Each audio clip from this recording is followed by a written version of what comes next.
Hello there you guys, welcome to one of my videos. According to Samuel Luckhurst, Man United want Declan Rice. Rice is keen on a move to Manchester United. Man United are unlikely to meet West Ham's 100 million asking price. Man United have been interested in Rice for around 3 years now. Declan Rice is predominantly a centre defensive midfielder, but he can be deployed as a centre back. Rice has been at West Ham for over 7 years, so he's been a long-serving player. He broke into West Ham's senior squad back in 2017, and since then he's gone on to make 155 appearances in the Premier League and he's scored 6 goals. He's 23 years of age, so still young, got a lot of development in him. He's got a contract with West Ham until 2024. Before West Ham, he was at Chelsea. He was in their youth setup for several years, but he never got in Chelsea's first team.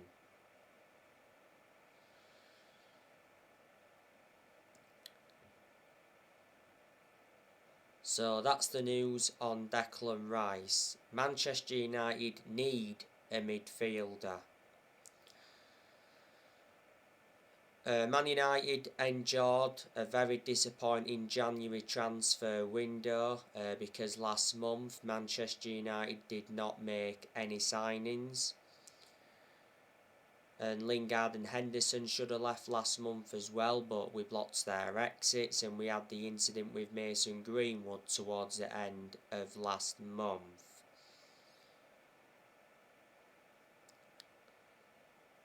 We did let quite a few players leave last month. We loaned Donny van de Beek out to Everton, we loaned Martial out to Sevilla, we loaned Amad Diallo out to Rangers, we loaned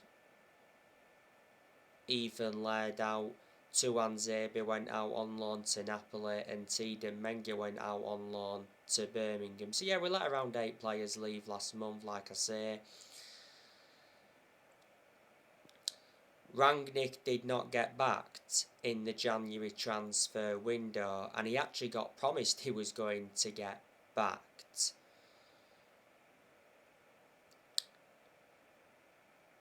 Ralph Rangnick has been Manchester United's interim manager for almost 3 months now. Ralph Rangnick is Manchester United's interim manager until the end of the season. Then it initially said that he's expected to take up a consultancy role for a further 2 years. Recently he said Rangnick wants the permanent Man United job, but I can't see Man United offering him the job on a permanent basis. I've got a lot of respect for Rangnick because I think he's a very good coach, and he's a German coach, and the vast majority of German coaches are very good. So far, Rangnick's managed 14 games as Manchester United's interim manager. He's lost 2 games so far. He's only lost 1 game in the Premier League, so he hasn't done too bad. I've got to give Rangnick credit as well because he has made changes since he come in. Earlier on this season, he recommended Ewan Sharping as an assistant coach and analyst. He also recommended Chris Armisen as an assistant coach, and he recommended Saz Chalenzin as a sports psychologist. Before Man United, Rangnick was the head of sports and development at Lokomotiv Moscow.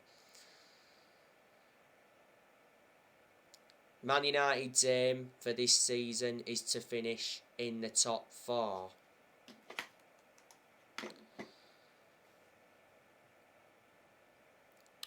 Man United's only chance of a trophy this season is the Champions League. I'm very sceptical we'll win the Champions League, so it's going to be another trophyless season for Man United.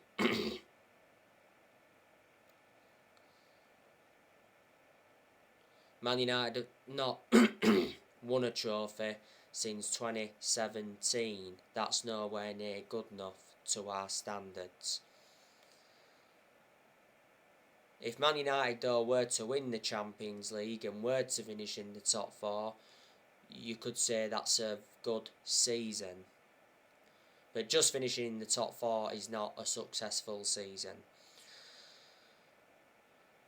As you all know, Ralph Rangnick and Richard Arnold want Erik ten Hag to become the club's next permanent manager, and there's a lot of Manchester United fans that would like to see Erik ten Hag get recommended in. I think if Erik ten Hag became Man United's next manager, he would be capable of winning trophies.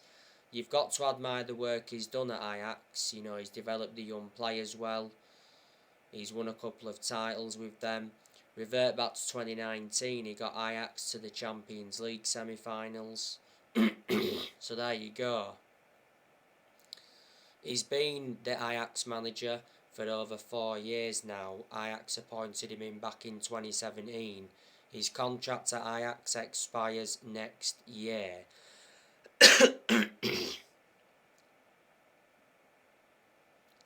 Ajax is the fourth club he's managing in his managerial career. Before Ajax he managed Utrecht, before then he managed Bayern Munich's reserves, and before then he managed Go Ahead Eagles. This morning I gave you the news on Graham Potter. It's said that Graham Potter is on Manchester United's radar as their search for a new manager. Recently, the Liverpool manager Jurgen Klopp spoke about Graham Potter's links to Man United. Should Graham Potter be Manchester United's next manager? Well, he's been impressive at Brighton.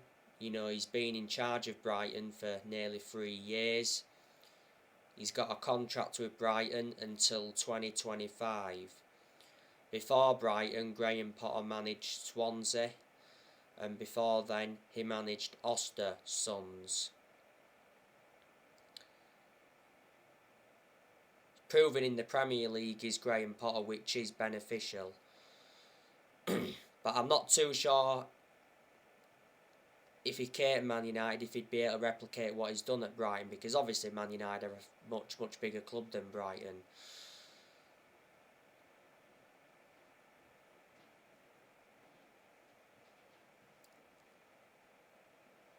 Mauricio Pochettino, you know, he could be Man United's next permanent manager, but there again, like I mentioned not so long ago, Pochettino to Manchester United is now in doubt because Real Madrid want Mauricio Pochettino to replace Carlo Ancelotti.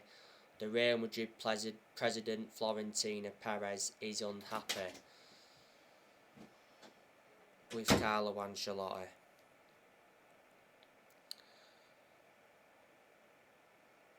Manchester United are looking for the 5th permanent manager since Ferguson retired.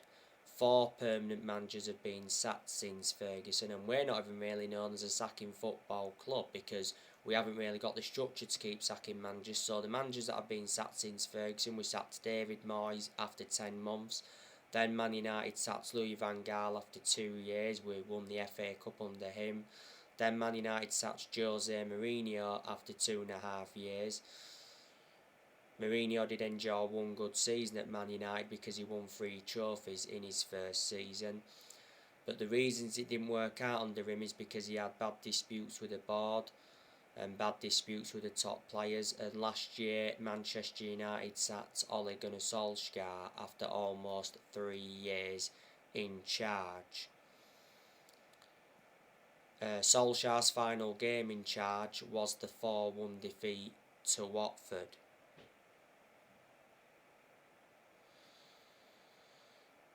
if you do remember rightly, when Solskjaer officially got sacked, he gave a farewell interview, and he got emotional in that farewell interview, which of course was understandable because, you know, Solskjaer adores the club, and he's a legend of the club, and he always will be a legend of the club, like it mentioned on the statement when he got sacked. And he was part of the club for a long time. Like I said, you know, he was Man United manager for almost 3 years, and he enjoyed 11 years as a player for Man United. He was a good player for Man United, was Solskjaer. You know, he had a good pedigree as a player because he won a lot of trophies.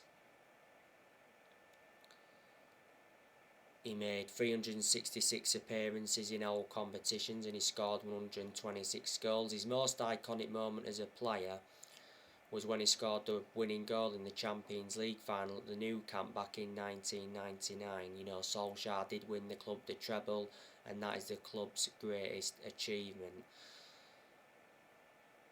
Solskjaer has no proven pedigree as a manager, though. The clubs he's managed in his managerial career so far, he managed Manchester United's reserves, so he watched some of the team grow and develop. He managed Cardiff. He only enjoyed a short managerial tenure with Cardiff. The reason he got sacked from Cardiff is because he got them relegated. He enjoyed 2 spells at Mulder. He won a few Norwegian titles with them, but they're not a big club. And of course he managed Manchester United's senior squad.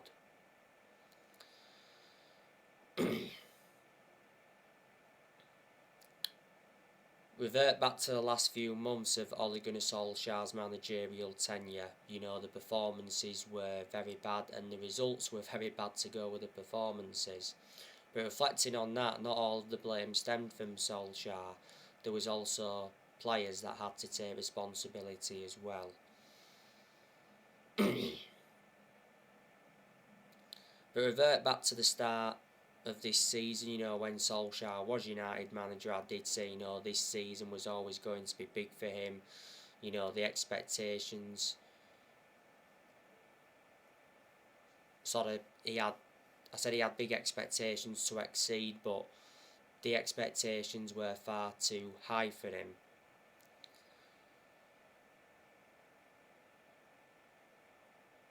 You know, revert back to last summer, Solskjaer received very good backing from the board. You know, Man United had a good transfer window last summer. You know, Man United made 4 signings, and 3 of the 4 signings were major signings. We spent around 141 million last summer. Man United did appoint Solskjaer in back in December 2018 to replace Mourinho. Solskjaer was the interim manager in his first 3 months. Did well, didn't he, as the interim manager, so the club decided to give him the job on a permanent basis back in March 2019. When Solskjaer was United manager, he signed around 14 players. Man United spent over £400 million under Solskjaer.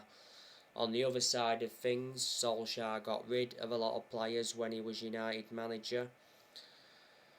You know, he let players go permanently. He also loaned players out. So a lot of the players he got rid of permanently. He released Sergio Romero and Joe Pereira.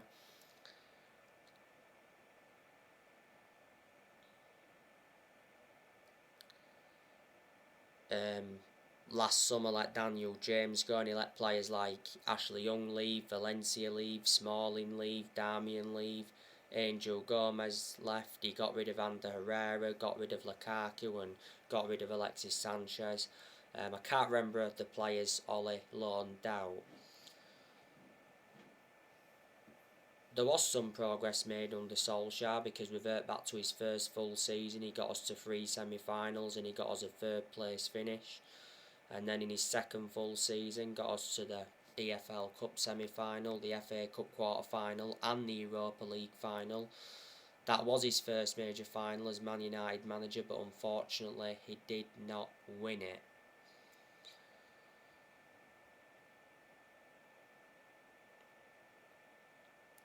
and last season got us a second place finish. And don't forget, Man United went 29 games unbeaten away from home in the Premier League under Solskjaer. And I also like the way Solskjaer developed the youth. So there you go. But Manchester United have not been the same team since Sir Alex Ferguson retired. And no one's going to replicate what Ferguson did at the club. You know, Alex Ferguson is the greatest manager of all time. You know, he brought success to Manchester United. He won 30 odd trophies, including 13 Premier League titles. But Ferguson didn't settle in straight away because he didn't win out in his first 4 years at Man United.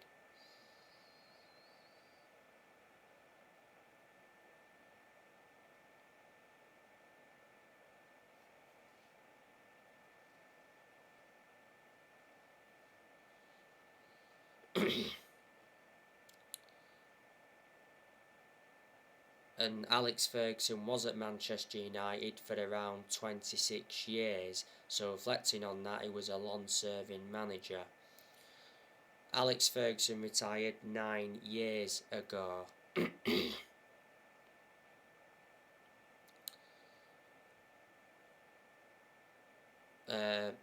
Man United have brought over 40 players in since Ferguson retired, and let me put into the equation that none of this squad is Rangnick. You know, Rangnick is inheriting players who other managers have brought in.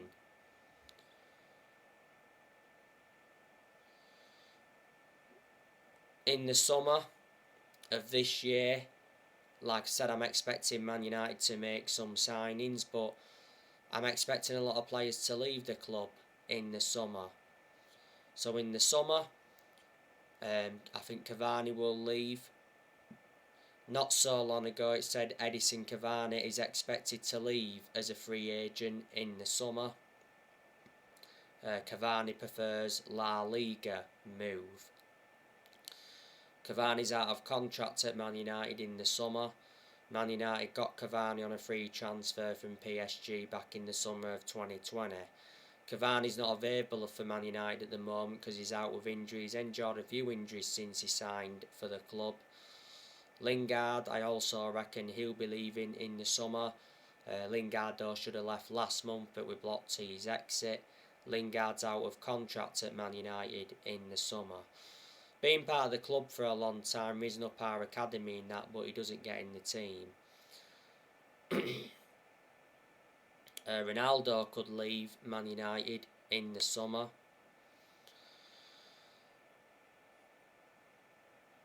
Don't forget, he said not so long ago that Cristiano Ronaldo is set to become Man United's new captain to replace Harry Maguire. But in Ralph Rangnick's press conference ahead of the game against Leeds, Rangnick said that Harry Maguire will remain Man United's captain at least until the end of the season. Ronaldo scored in the 2-0 win against Brighton. Reflecting on that, that ended his goal drought. And it was his first goal of 2022. He should have had more than one goal against Brighton because he had some good headed chances. His overall performance against Brighton, though, was very good.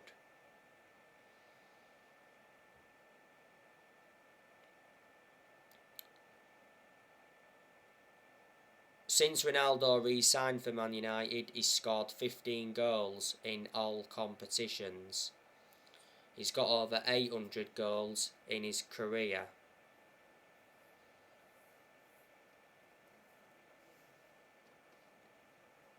And Man United re-signed Ronaldo last summer for 20 million with add-ons included. He wears the number 7 shirt. Ronaldo's contract at Manchester United expires next year, but there's an option to extend his contract for a further year.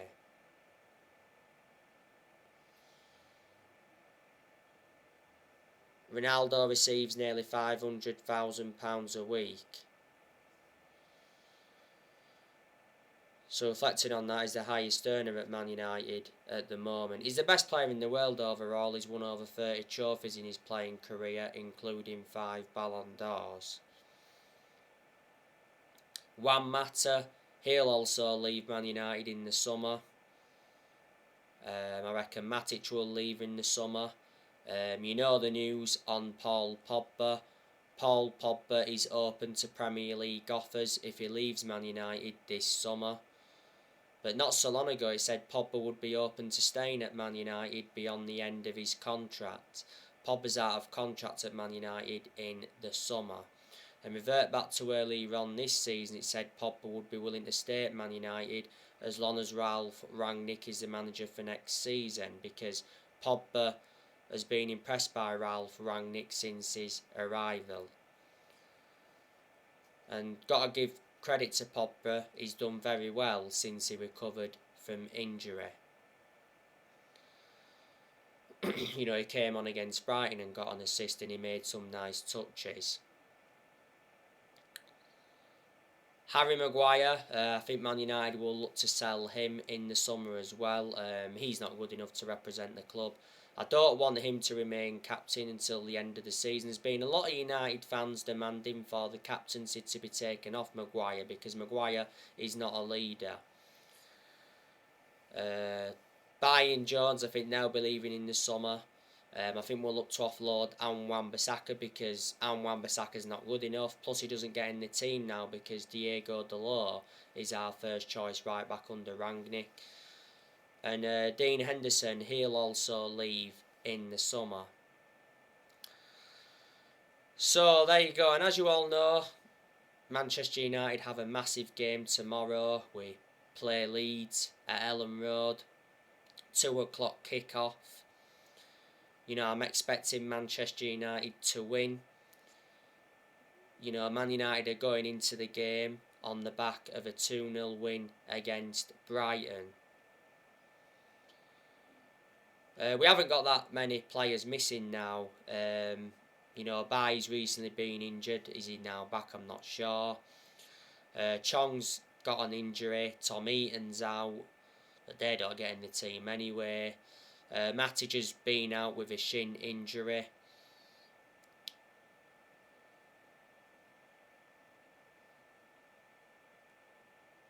And that's about it.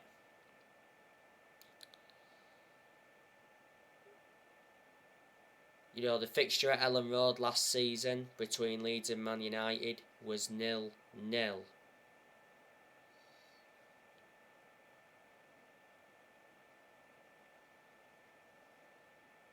Obviously, there was no fans last season at Ellen Road. Manchester United beat Leeds on the opening day of this season 5-1 at Old Trafford. You know, Man United beat Leeds 6-2 last season at Old Trafford. Man United beat Leeds 4-0 in pre-season at the summer of 2019. That was Australia. And Man United beat Leeds 3-0 in the League Cup back in 2011.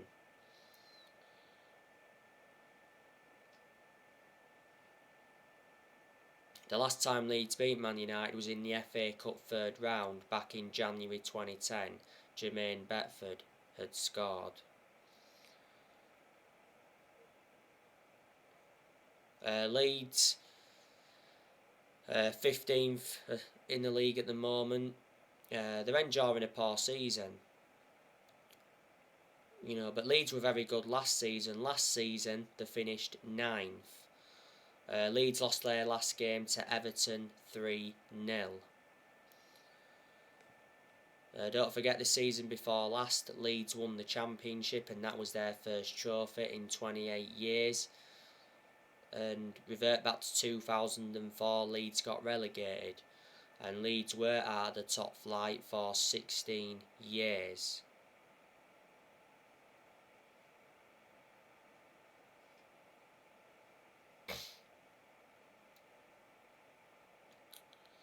The Leeds manager is Marcelo Bielsa. Even though I am a Manchester United fan, I've got a lot of respect for Marcelo Bielsa. I think he's a decent coach. Marcelo Bielsa's managed quite a lot of clubs so far in his managerial career. He's been Leeds manager for quite a few years now. You know, last year Bielsa signed a 1-year contract. He only signs 1-year deals, don't forget.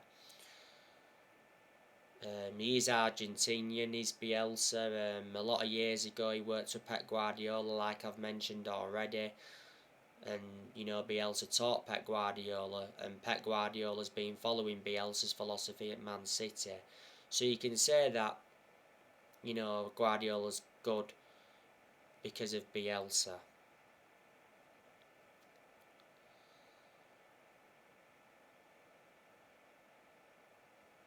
I do know a lot of the players that Leeds have got.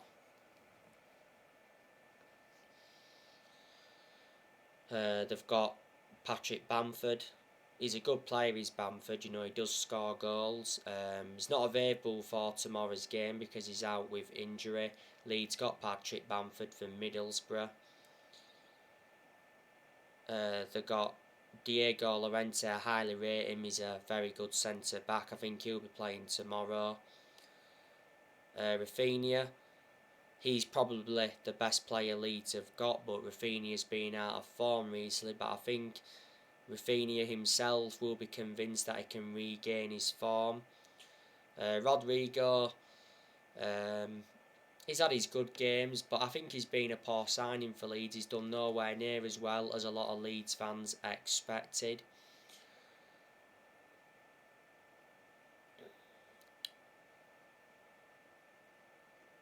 Daniel James, to be fair, he's done well since he went to Leeds. You know, Leeds got Daniel James from us last year. The reason we offloaded Daniel James is because he lost his place in our team. You know, if Daniel James plays tomorrow, he'll be reuniting with Man United.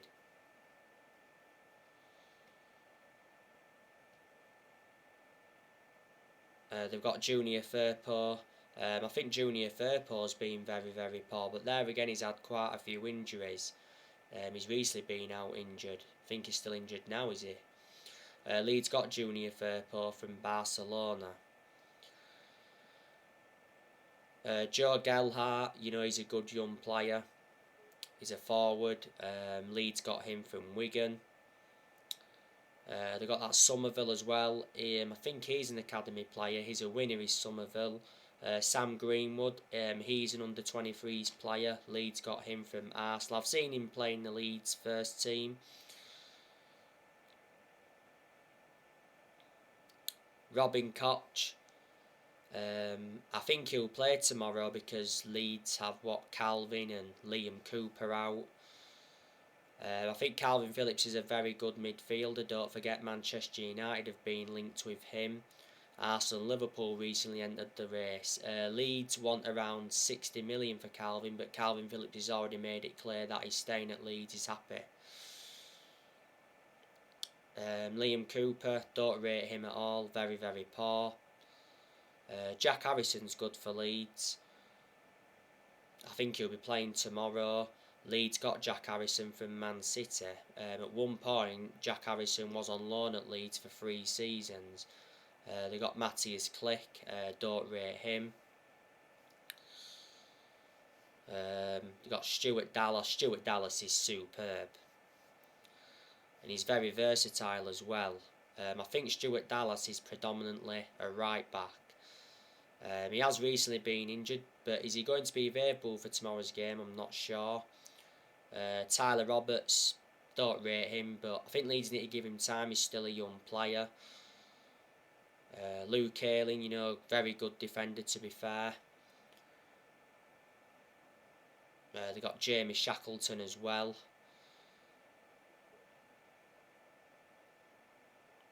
Leeds' first choice goalkeeper is Mayele, and he's a very good goalkeeper. Let me put into the equation that Leeds lost Alioski. He went to Saudi Arabia from Leeds. So there you go. And Manchester United have done transfer business with Leeds before, because obviously we got like Eric Cantona off them. Alan Smith came to Man United from Leeds, and you know we got Rio Ferdinand off them a lot of years ago. And at the time, Man United paid around 30 million for Rio Ferdinand.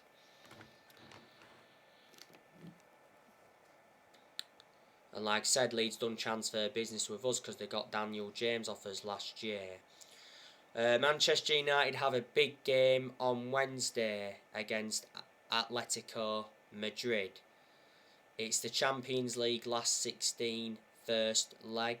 I've just give you my predictions for Man United's game against Atletico Madrid. Be a very tough game against Atletico Madrid.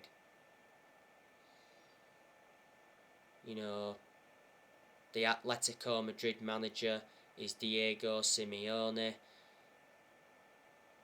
Diego Simeone has been Atletico Madrid's manager for around a decade, so reflecting on that, he's been a very long-serving manager. Diego Simeone is under contract with Atletico Madrid until 2024. Man United have been in for him before. I'd take Diego Simeone at Manchester United. Atletico Madrid have got some good players, like I mentioned on my predictions video. They've got Joao Felix. I think they got him from Benfica. They got Luis Suarez. Atletico Madrid got Luis Suarez from Barcelona. Luis Suarez has played in the Premier League before because Suarez is a former Liverpool player. Antoine Griezmann, he's on loan at Atletico Madrid from Barcelona. But he was at Atletico Madrid before he went to Barcelona. Griezmann, so far, has played in Spain for his entire career. Don't forget, at one point, Man United were very close to getting him. It was around 4 or 5 years ago now. The reason Man United didn't get him at that time is because Atletico Madrid did get a transfer ban.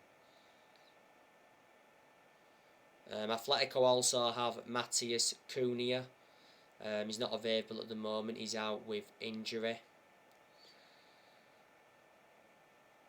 They got Ankle Correa, Hector Herrera. They have Yannick Carrasco. They have Marcos Llorente.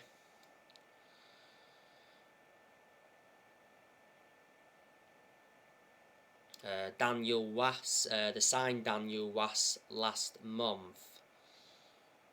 Atletico Madrid's first choice goalkeeper is Jan Oblak. They've let some players go, haven't they? You know, last month Kieran Trippier left them. He went to Newcastle from Atletico. Sol Niguez went out on loan to Chelsea last year. He's been very poor at Chelsea. They let Thomas Partey leave, was it, a few years ago as well. Thomas Partey, of course, is at Arsenal. Atletico Madrid won today. They beat Osasuna 3-0. But not so long ago, they lost to Levante 1-0. The preview for the Atletico Madrid game will be coming up on Monday. So anyway guys, that's everything to update you with. Drop your comments, likes below on the channel if you do. Consider subscribe as always, and take care. God bless. See you all again very, very soon.